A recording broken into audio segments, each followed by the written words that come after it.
अस्सलाम वालेकुम दोस्तों, इस किस्त के आगाज़ में हमें दिखाया जाता है कि मंसूबे के मुताबिक कोनूर अपने सिपाहियों के साथ गार में आगे बढ़ रहा होता है। कोनूर के साथ उस्मान साहब के तमाम खास जंगजू होते हैं और उस्मान साहब के मंसूबे के मुताबिक अंदर दाखिल होने के बाद दरवाज़ा बंद कर दिया जाएगा। इसके साथ साथ हम देखते हैं कि फौजियों को ठिकाने लगाया जा रहा होता है और दोबारा सीन चेंज होता है उस्मान साहब के मंसूबे की तरफ, जहाँ पर उस्मान साहब सरदारान से कहते हैं आप शुमाली रास्ता इख्तियार करेंगे। इसके बाद हम देखते हैं बेहंदर और तमाम सरदारान शुमाली रास्ते से किले के अंदर दाखिल हो रहे होते हैं और सब कुछ उस्मान साहब के मंसूबे के मुताबिक किया जा रहा होता है। कुछ सरदारान और सिपाही एक तरफ से जाते हैं और कुछ सरदारान और सिपाही एक तरफ से जाते हैं और साथ साथ रास्ते में आने वाले बज़ंतीनी सिपाहियों को भी खत्म ही करते चले जाते हैं और इस मंसूबे पर बड़ी ही खामोशी के साथ अमल किया जा रहा होता है। कुछ बज़ंतीनी सिपाही तीरों और कुछ बज़ंतीनी सिपाही तलवारों का निशाना बन जाते हैं और फिर से सीन चेंज होता है मंसूबे की तरफ, जहाँ पर उस्मान साहब ने कहा था बुरहान और जेर कुतई आप मेरे साथ आएंगे। इसके साथ ही हम देखते हैं कि उस्मान साहब अपने सिपाहियों के साथ आगे बढ़ते हुए कहते हैं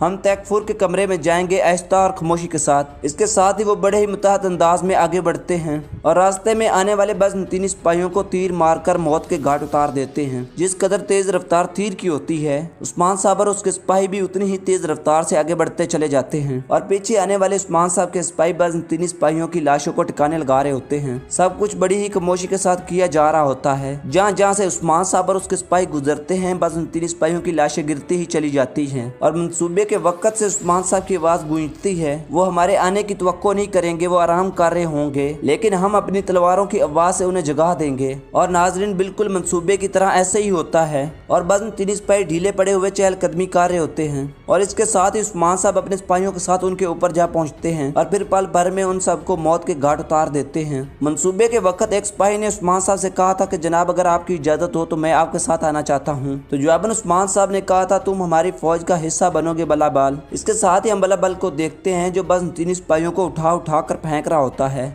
और उन्हें दीवारों के साथ मार मार कर ही मार देता है और बेहंदर का खास आदमी हुसैन भी इस लड़ाई में बढ़ चढ़ कर हिस्सा लेता है। जिस रफ्तार से बज़ंतीनी सिपाहियों को मारा जाता है और उसी रफ्तार से बज़ंतीनी सिपाहियों की लाशें भी गायब की जा रही होती हैं। उधर मंसूबे के वक्त उस्मान साहब ने पूछा था तैकफुर की कोई खबर? जवाबन बुरहान ने कहा था अभी तक नहीं, इस पर जेर कुतई ने कहा था लेकिन जब वो आएंगे तो हम उनको खुश आमदीद कहेंगे। इधर हम देखते हैं उस्मान साहब आगे बढ़ते चले जाते हैं और बज़ंतीनी सिपाहियों को खत्म करते जाते हैं। इसके बाद सीन पलटता है और हम देखते हैं कि गवर्नर अपने सिपाहियों के साथ अपने कमरे की तरफ जा रहा होता है और कमांडर कहता है फंदी यहाँ पर मुहाफिज नहीं है, तो गवर्नर कहता है वो सो रहे होंगे। इसके साथ ही वो आगे बढ़कर मरकजी कमरे के अंदर दाखिल हो जाते हैं। मुकम्मल अंधेरा देखकर गवर्नर कहता है आग जलाओ और फिर अपने तख्त पर बैठते हुए कहता है फौजियों को वापस देहात में भेज दो, उस्मान में अब लड़ने की ताकत नहीं बची, उसमें इतनी हिम्मत नहीं कि वो कोपरो हिसार के ऊपर हमला करे, उस्मान खत्म हो गया है। इसके साथ ही हम देखते हैं कि उस्मान साहब गवर्नर के बिल्कुल पीछे खड़ा होता है और कहते हैं कुछ आमदीद तैकफुर।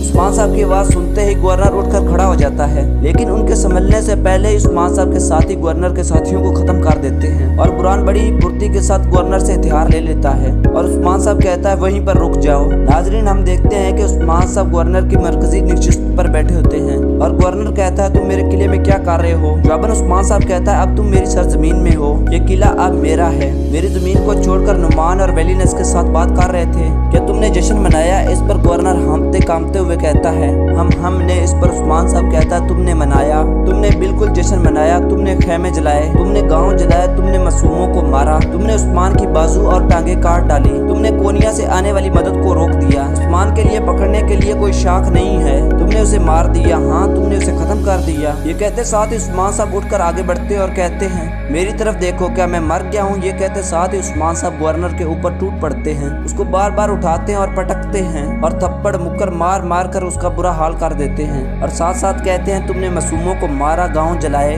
तुमने बहुत सारे मासूमों को मार डाला, हाँ उठो। खूब मार खाने के बाद गवर्नर कहता है उस्मान तुम इस बार जीत गए, लेकिन तुम और तुम्हारा खून। जवाबन उस्मान साहब कहता है जब तक हम जिंदा हैं इन सरजमीनों में ही रहेंगे, तुम्हारा वक्त भी आ गया है। ये कहते साथ ही उस्मान साहब गवर्नर पैथरोज का गला काट डालते हैं, लेकिन कल तक तुम्हें कोई याद नहीं करेगा और पैथरोज अपने अंजाम को पहुंच जाता है और फिर उस्मान साहब सिपाहियों से कहते हैं कि हर तरफ कई झंडे लहरा दो और सबको बता दो कि कोपरो हिसार अब तुर्कों की सरजमीन है। जालिमों को बताओ कि उस्मान साहब उनके लिए आ रहे हैं। अल्लाह अकबर, अल्लाह अकबर। उधर हम देखते हैं बुरसा महल के अंदर कुछ कमांडर खड़े होते हैं और कोपरो हिसार खो जाने की वजह से वो तमाम लोग बहुत ज्यादा गुस्से में होते हैं।